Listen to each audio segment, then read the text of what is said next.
Hello there, welcome to Venture Capital. This week, the British Prime Minister David Cameron is being forced to think outside of the box, or outside of his borders, I should say, in order to drum up some much-needed cash for the country. Details in just a minute on that one. We've also got the very first Bitcoin ATM. It went live this week. We'll be discussing the implications of that. Corporate news to come. Our in-house investor, Mr. Sean Thomas, he's poised at the business desk to tell us what he's been up to. And the World Bank gave Russia a bit of a boost this week as well. So it's all still to come. But let's first talk about Mr. Cameron. So he's hoping to attract Muslim money by becoming the first country to issue an Islamic bond outside of the Muslim world. The UK hopes to offer a £200 million Islam-friendly bond known as a Sukuk as early as next year. It will conform to Sharia law, which bans interest and gambling. Now, the Prime Minister is also planning to launch a new Islam index. RT's Polly Boyko explains exactly why Mr. Cameron is so eager to appeal to this part of the world. British Muslims contribute at least £30 billion to the economy here, while UK banks offer more Islamic services than in any other Western country. In fact, Islamic funding has propped up some of the capital's largest developments, including the Shard and the Olympic Village. But critics say the welcoming approach doesn't go beyond investment. British politicians have in the past rejected proposals to recognise Sharia law in certain areas with large Muslim populations, while a recent debate in Parliament centred on whether or not to penalise local Sharia courts, which help British Muslims resolve family issues. And when a small group of locals tried to impose Sharia law in London's East End, the response was that of horror. But when it comes to the potential gold mine that is Muslim money, the City of London's Lord Mayor recently said that Islamic finance should be as British as fish and chips and the FA Cup final. Reporting from the City of London, I'm Polly Boyko. Thank you there, Polly. Now we're going to stay in London for now and join Ishaq Siddiqui from ETX Capital and find out what the finance world makes of these Islamic bonds. Is it a good idea, and will it bring more investment into the city? I think it's a sensible idea. It's long overdue. It's been in the pipeline for some time now, but given the fact that we had a bit of a turmoil in the financial market in the UK, we had to see that backtracked, and now UK policymakers are bringing this back into the front. I think it's very encouraging for inducing more investment into the UK, given the fact that the UK is now contemplating its membership in the EU in 2017. It's going to have to look for other avenues in order to induce investment, and why not attract a $1.2 trillion market? Mm-hmm.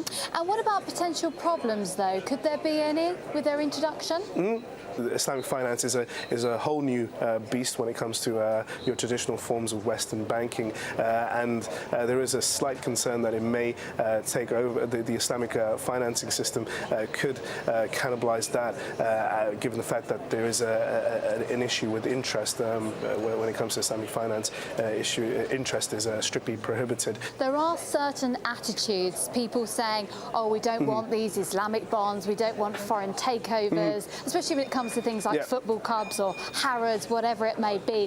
What would be your response to that attitude then?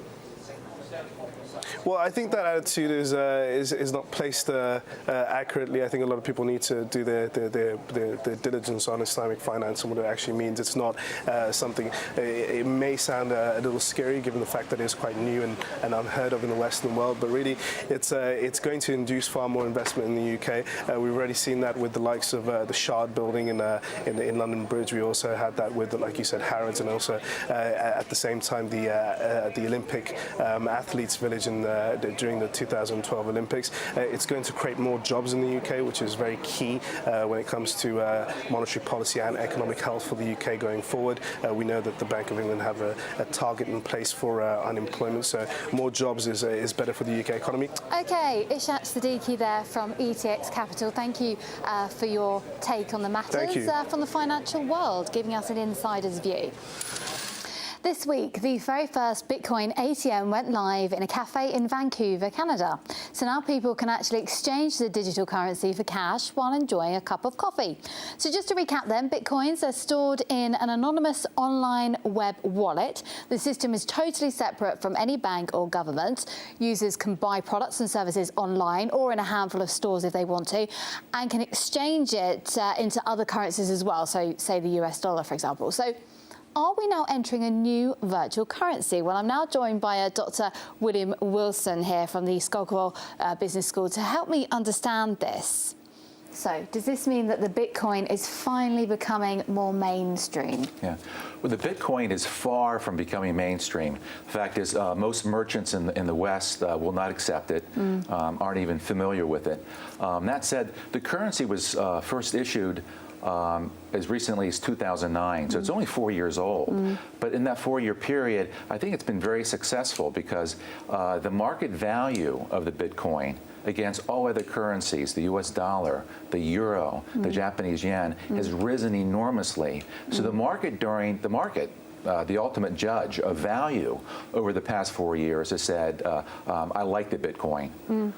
But if we talk about the market, it has had a rather volatile performance, though, hasn't it? And that's to do with accusations, money laundering, drug smuggling.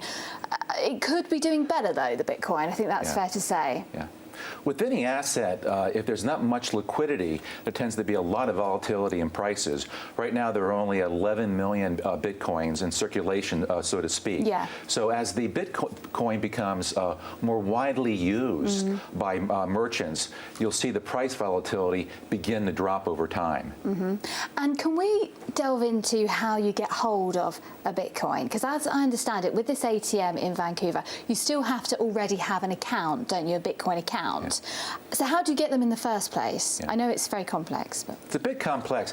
If you want a Bitcoin, you need to purchase a digital wallet online, and then you go to a coin network, and from there you actually would purchase the Bitcoins with foreign currencies. So you don't have to be tech savvy then, do you? You don't, but I think to understand the concept of the Bitcoin, and I'm an economist, it took me a while to really comprehend what a Bitcoin was.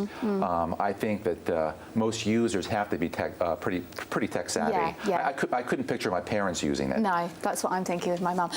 Let's go forward and think about the future of virtual currencies, because we've got the Bitcoin at the moment, mixed reviews for the Bitcoin. But what about other currencies? Do you think that this is the future?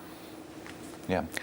I think, in my opinion, this great financial crisis we've had the past 5 years has brought about the Bitcoin.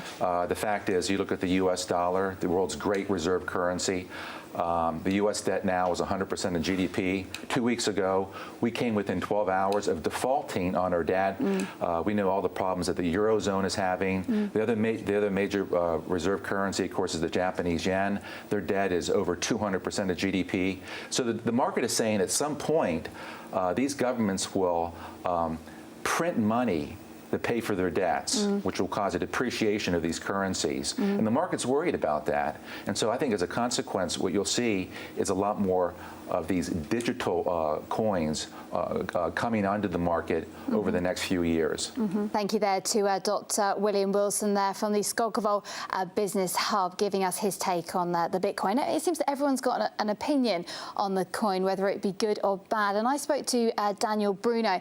He's from the First National Innovation Brokers, and he argues that illegal practices are undertaken using traditional currencies as well. The number one currency for money laundering is the United States dollar. But nobody is blaming the dollar and nobody is thinking about banishing it. So it's a matter of what people choose to do. And when there is a powerful tool such as digital money, such as Bitcoin or Swift coin, they can be abused just like anything else. So that's not an argument. It's a double standard against digital currencies.